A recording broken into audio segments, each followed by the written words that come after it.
Curious ka ba sa maraming bagay? Kami na ang bahala dyan. Aalamin, tutuklasin at bibigyang linaw namin ang mga katanungang bumabagabag sa inyong isipan. Sa programa kung saan ang bawat sagot ay galing lamang sa mga eksperto. Ang Expert's Opinion, tuwing linggo alas 3 ng hapon, dito lang sa DZRH TV.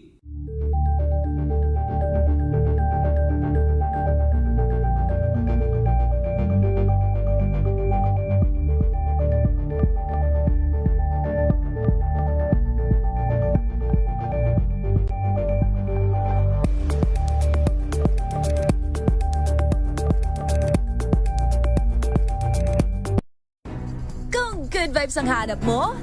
Dito ka na sa sigurado! Mula sa mga istoryang nagbibigay ng inspirasyon hanggang sa mga kwentong may dalang solusyon.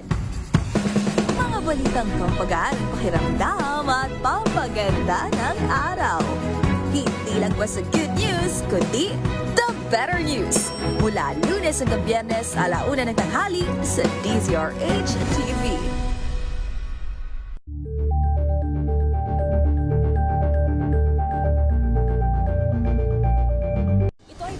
Naitalang 17 individual na ang kanilang naaresto.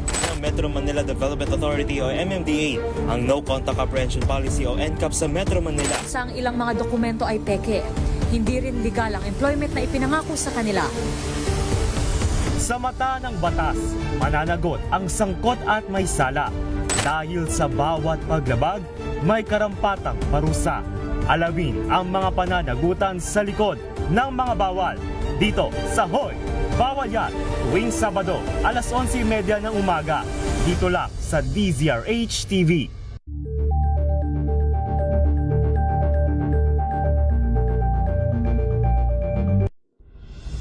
Tuloy-tuloy ang pagtulong, tuloy-tuloy ang pagseserbisyo at tuloy-tuloy ang balitaan kasama si May Binauhan sa Operation Tulong mula Lunes hanggang Biyernes.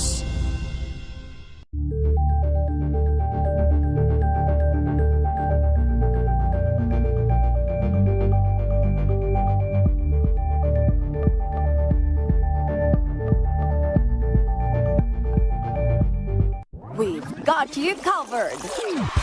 From the hottest hits, exclusive interviews, kilig to the bones fan meet experience, and hataw performances of your favorite stars. Saturdays, 12 noon, dito lang sa DZRH TV.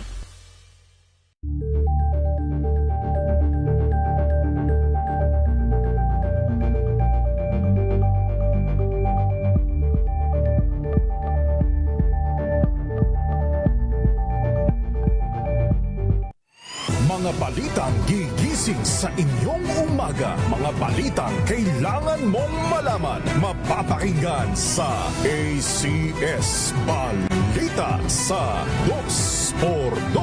Kasama sina Anthony Taberna at Jerry Baha. Lunes hanggang Biyernes.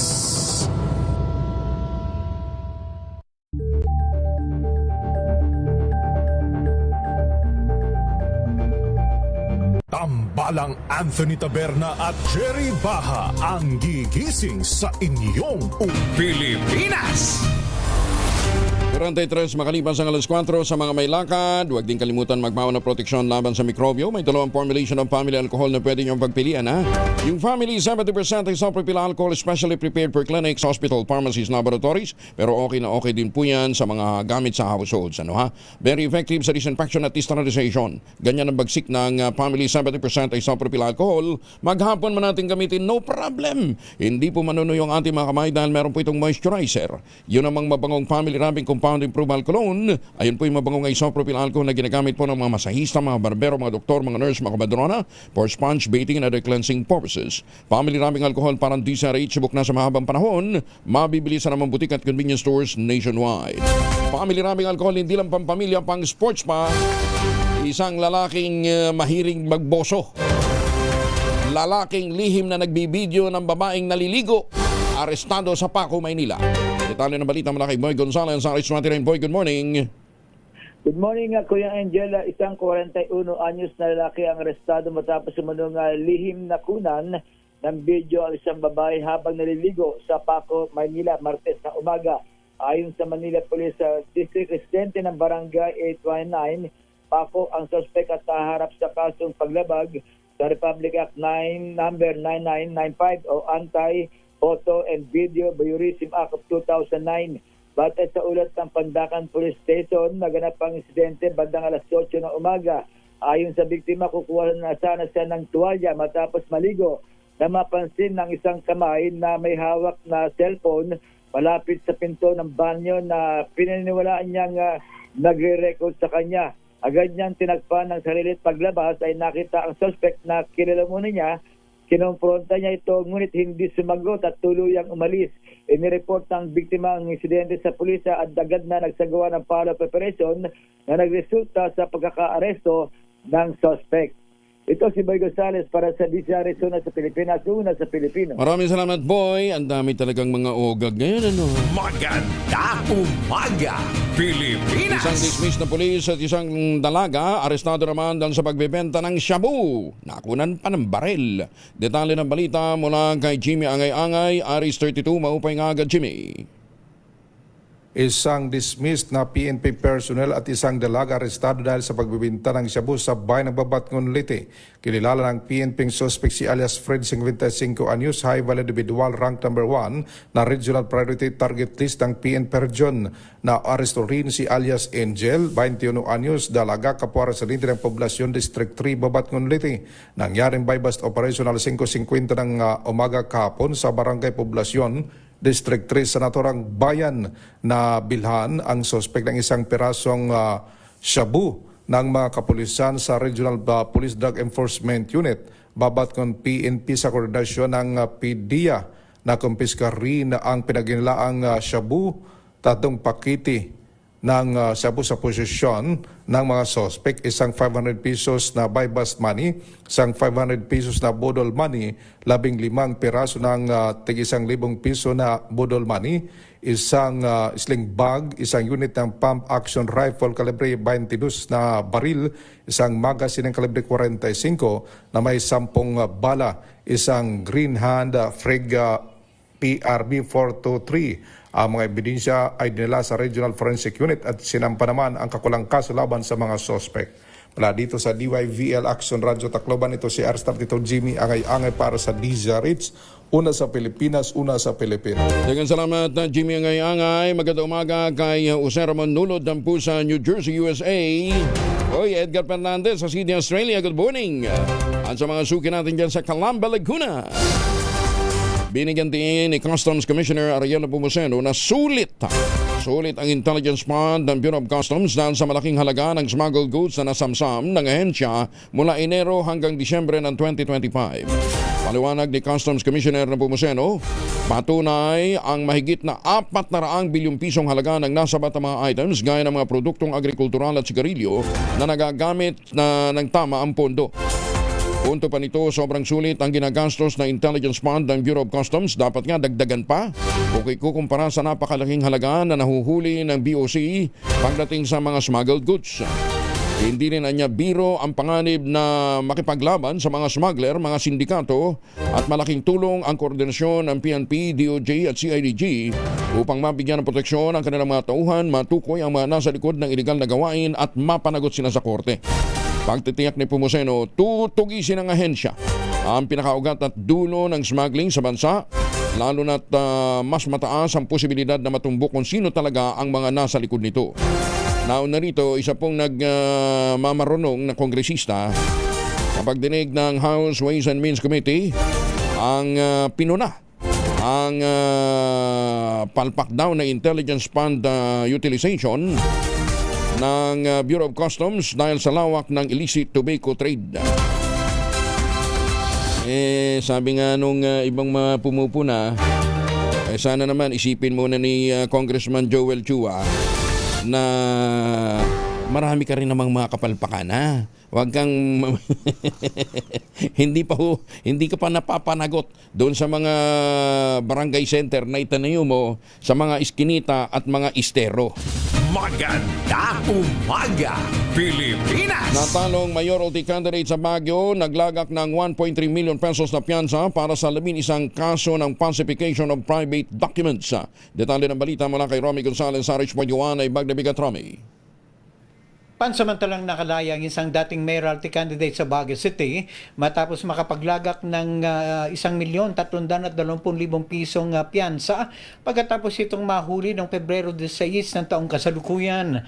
Ang 42 anyos na akusado na kilalang negosyante tumakbong mayor sa lungsod ng May 2025 election subalit natalo.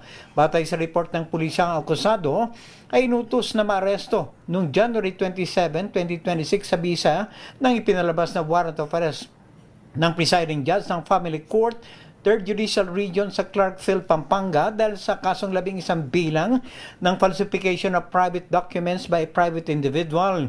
Batay sa record ng Baguio Justice Hall, ang akusado ay nagbayad ng piyansa noong araw nang siya'y mahuli. Nasangkot din sa isang insidente bago ang halalan noong 2025 at inaresto siya ng mga operatiba ng Baguio City Police Office dahil sa kasong estafa. Ito si Aris 41 Romy Gonzalez para sa DZRH. Una sa Pilipinas, una sa Pilipino. Maraming salamat, Romy. Jose Gina, naimbag na bigyan sa mga suki natin dyan sa Abulog, Cagayan. At magandang umaga din po sa mga taga Inupacan, Leyte. Sa mga taga Quezon, kumusta na ho kayo, ha? Sa tulong nga po ni Dr. Helen Tan, yung pong mga planting material ng kakao galing Davao, hinakot po yan para maitanim sa ilalim po ng mga nyugan. Kaya ngayon, ito pong mga magniniyog, yung mga magsasaka natin dyan sa lalawigan ng Quezon, meron ng isilang ipinagmamalaking brand ng kanilang tsokolate, ang Tangerine Chocolate. Yung pong mga planting material, itinanim sa ilalim po ng mga nyugan, kaya nagpuproduce sila ng dekalidad na cacao beans, pinoprocess para maging Tangerine Chocolate. Available yan sa 0919-095-5935 o dili kaya ay sa mga pasalubong center dyan po sa lalawigan ng Quezon. May mahigit 10 variants ng Tangerine Chocolate, ha, na ang mga raw material galing din po sa ani ng mga magsasaka. I-check po ninyo sa tangerinechocolate.ph. Sabi nga po ni Dr. Helen Tan, sino bang magmamalasakit sa Pilipino kundi ang kapwa Pilipino? Kaya sa bawat tangkilik natin ng Tangerine Chocolate, pinalalakas natin ang loob ng ating mga magsasaka, pinalalakas natin ang ating lokal na ekonomiya. Tangerine Chocolate 100% gawang lokal, but taste and looks global. Tinulungan ito ng DTI at ng DOST. Tangerine Chocolate 100% gawang Pinoy. Maganda umaga, Pilipinas! Lalaki at babaeng street level individual drug suspect arestado naman sa Maybas Operation sa Ordineta, Pangasinan. Masantos siya kabasani chikamin sa ating mga kababayan dyan sa Pangasinan. Detalye mula kay Freddy Pajardo, Aris 38. Freddy. Masantos siya kabusan, Kuyang Angel. Nasa kustudiya ng Ordoneta City Police Station ang dalawang street-level individual na drug suspect na isang 25 anyos na lalaki kargador at 31 anyos na babae na vendor, kapwa residente ng nasabing lungsod. Matapos silang masakote sa kinasang buy-bust operation ng PNP. Sa ulat ng Ordoneta City Police na nakarating sa tanggapan ni Provincial Director Colonel Arbil Mercolio, alas 10:45 ng gabi nagsagawa ng operasyon ng City Drug Enforcement Unit sa Barangay Poblasyon at isa sa mga pulis na nagkunyaring buyer at binenta ng mga suspect ng 4 na plastic sachet na naglalaman ng hinihinalang shabu na tumitimbang ng 6.98 grams na may street drug price na 47,464 pesos, kaya agad silang inaresto. Nasamsam sa mga suspect ang marked money, ganun din ang kanilang cellphone na gamit nila sa illegal na transaksyon. Kasong paglabag sa Republic Act 9165 Comprehensive Dangerous Drug Act of 2002 ang kinakaharap ngayon ng mga suspect. Mula sa Action Radio Pangasinan, ito si Freddy Fajardo, Aris 30, taguulat para sa DZRH una sa Pilipinas, una sa Pilipinas. Maraming salamat, Freddy. Samantala, mahigit 305,000 pesos na laga ng illegal na petroleum products naman nasabat ng PNP. Diyan po ito sa may Northern Samar, may 5 arestado. Detalye ng balita mula kay Jane Galit Bantayan, Aris 34, may buntag Jane. Nasabat sa maghiwalay na checkpoint operation ng PNP Northern Samar ang umaabot sa mahigit 305,000 na halaga ng illegal petroleum products sa bayan ng Ali, Northern Samar. kasabay ng pagkakakumpiska ang pagkakaaristo ng 5 katao. Naganap ang pagkakaaristo sa Maharlika Checkpoint ng Barangay Hubasan, Ali, Northern Samar. Ang 5 nahuli ay dahil sa illegal na pagtatransport at pagbibinta ng retail sa nasabing produkto. Nahuli ang mga ito ng Alin MPS na pinangunahan ni Police Captain Verna Sisista, ang Chief of Police, katuwang ang Maharlika Team, Northern Samar Police Provincial Office Intelligence Unit at ang 1st Northern Samar Provincial Mobile First Company. Sa unang operasyon, 3 suspect ang nahuli. Lula ng mga ito ng isang wing truck at pinara ito ng mga pulis at nagsagawa ng routine inspection ang kapulisan. Laman nito ay mga plastic containers puno ng gasolina na ibibinta ng buti-buti o retail sa bayan ng San Isidro, Northern Samar. Nasabat ang 173 plastic containers ng laman nito ay 3,560 liters ng petroleum products ng halaga ay nasa 173,000 pesos. Samantala, ang 2 suspect naman ay naaresto nang hulihin ang isang utility vehicle. Inamin ng driver na gasolina ang laman ng sasakyan at patungo rin ang ruta nito sa bayan ng San Isidro, Northern Samar kung saan doon ito ibibenta. Nakumpiska ang 2,540 liters ng petroleum products na may kabuuang halaga naman na umaabot sa 130,000 pesos. Ang lahat ng mga naaresto at nakumpiskang ebidensya ay dinala sa Alin Municipal Police Station para sa tamang disposisyon. Mula sa Aksyon Radyo Katarman, RH34, Jane Galit Bantayan ng DZRH. Una sa Pilipinas, una sa Pilipinas. Daghang salamat, Jane Galit Bantayan. Samantala, pinag-aaralan na ng Department of Education at ang Department of Public Works and Highways ang paggamit ng makabagong teknolohiya para mapabilis ang konstruksyon ng mga silid-aralan sa bansa. Tawag din ito binisita ni Education Secretary Sani Angara at Public Works Secretary Vince Dizon ang isang precast manufacturing facility sa Maribeles, Bataan para tingnan ang modular at precast structure na maaaring gamitin sa pagtatayo ng classroom. Ayon kay Secretary Dizon, ang paggamit ng precast materials ay mas mabilis at praktikal. Kumpara sa tradisyonal na simento, oras kasing maisapinalang kontrata sa kalagitnaan ng Marso, inaasahang matatapos agad sa loob lamang ng 30 araw ang isang silid-aralan. Ang nasabing hakbang ay tugon sa lumalaking pangangailangan para sa espasyo ng mga mag-aaral sa bansa. Sa datos, nasa 165,443 ang kulang na classroom sa buong bansa. At nasa 15,000 naman ang mga silid-aralan na luma na at idideklarang condemn o hindi na ligtas na gamitin pagdating ng taong 2028. Target ng DPWH na magpatupad ng mas mabilis na procurement system na hango sa National Green Lane Program para makahikayat ng malalaki at lehitimong kontratistang hahawak sa mga proyekto ng bansa. Ayon kay Public Works Secretary Vince Dizon, bahagi ito ng gagawing reforma ng kanilang procurement system sa harap ng corruption scandal kaugnay ng maanumalyang plant control projects ng pamahalaan. Sinabi ni Dizon na magpapatupad ang DPWH ng sariling bersyon nito ng Green Lane para pangasiwaan ang partisipasyon ng mga major construction companies sa mga proyekto ng gobyerno sa pamamagitan ng pinabilis na procurement process at proseso ng pagbabayad. Naniniwala ang kalihim na magkakaroon ng lehitimong kontratista sa sistema at ito'y makatutulong para mapanumbalik ang tiwala ng taong bayan sa gobyerno. Ito ay hakbang para makaligtas ang mga kontraktor sa mga makahiligtas sila sa mga kontraktor. Ang gobyerno na may kahinahinalang background at lalong-lalo na yung mga sangkot sa multi-billion peso corruption scandal. Maganda umaga, Pilipinas! 58 na makalipas ang alas 4 na umaga, oras na para tayo po naman ay mag-ultabayo. Ano pong ultabayo? Ang ultabayo po ay postbiotic with Lactococcus lactis strain plasma. Dumaan po ito sa mahabang clinical trial, hindi po testimonial, hindi kwentong kutsero, kundi human clinical trial dyan po sa Japan. At ang bawat kapsula ng ultabayo ay nagtataglay po ng 50 billion cells ng Lactococcus lactis strain plasma. Kaya napaka-potent po nito na pag pumasok po sa ating katawan, ina-activate po nito yung PDC, yung plasmacytoid Gitrixel. Yan po yung tinatawag na commander ng ating immune system. Responsable po sa pagtataboy ng mga toksin sa ating katawan habang tayo po ay natutulog. Ang Ultabio po ay nakakatulong para ma-achieve natin ang mahimbing na tulog. Siyempre, pagka magandang tulog, may panlaban tayo sa puyat, pagod at stress. Kinabukasan, maganda ang iyong disposisyon sa buhay. Ayan ha. Ilan lamang yan sa mga benepisyo po ng Ultabio. Kung meron pa po kayong mga concerns, mag-text po kayo sa 0931-033-2871. Ang Ultabio po ay rehistrado sa Food and Drug Administration, halal certified. Available po ito sa Mercury Drug, Amesca Drug, Curamed at HB1 Plus Pharmacy. At ito pang magandang balita, kapag bumili ka ng isang box ng Ultabio Postbiotic, yung 30 capsules sa alinmang Mercury Drug Store sa buong bansa, makakakuha ka pa rin ng free 100 pesos Mercury Drug Gift Certificate. Promo runs until July 31, 2026 only. Per DOH, FDA, CFRR Permit Number 0981-02025. Mahalagang paalala, ang Ultabio ay hindi gamot at hindi dapat gamitin panggamot sa anumang uri ng sakit. Maganda umaga, Pilipinas! Wanted person na illegal na recruiter arestado sa Maribeles, Bataan. Buti naman. Detalye ng balita mula kay Danny Kumilang, RH37 pala. Danny, good morning.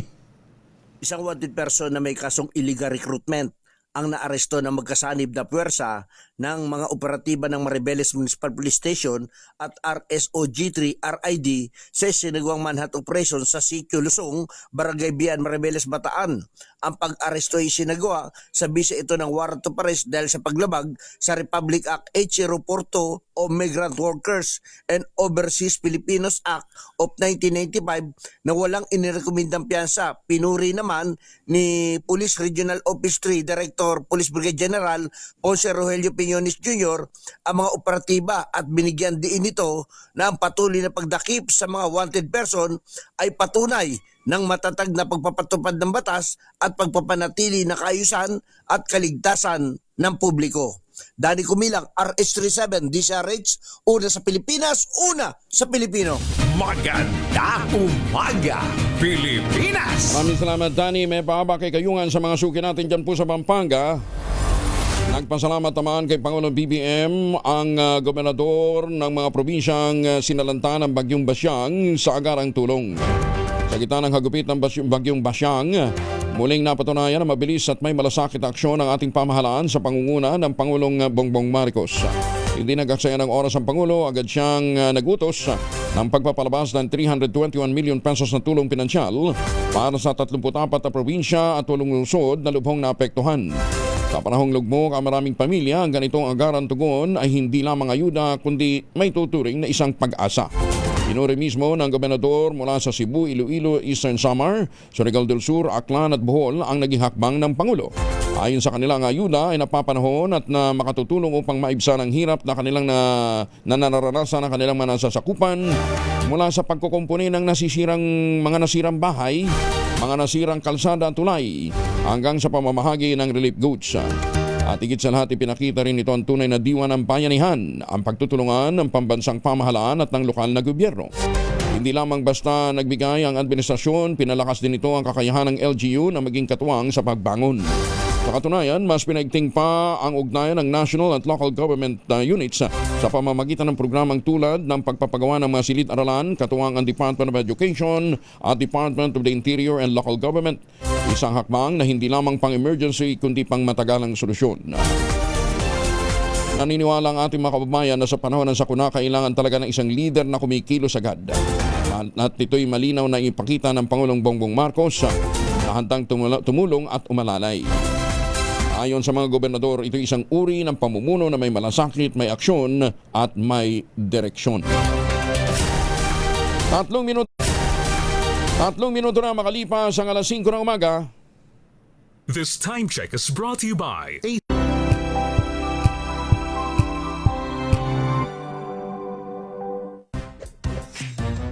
Galing-galing mo Smart dishwashing paste ko Pritong ulam na masebo Plato o kaldero Tanggaling for everyday Ganyan pag smart ang dishwashing paste. May double tanggaling formula. Tanggal ang sebo, tanggal ang bakterya. Pahit para walang bahid Linis fantastic sa mental at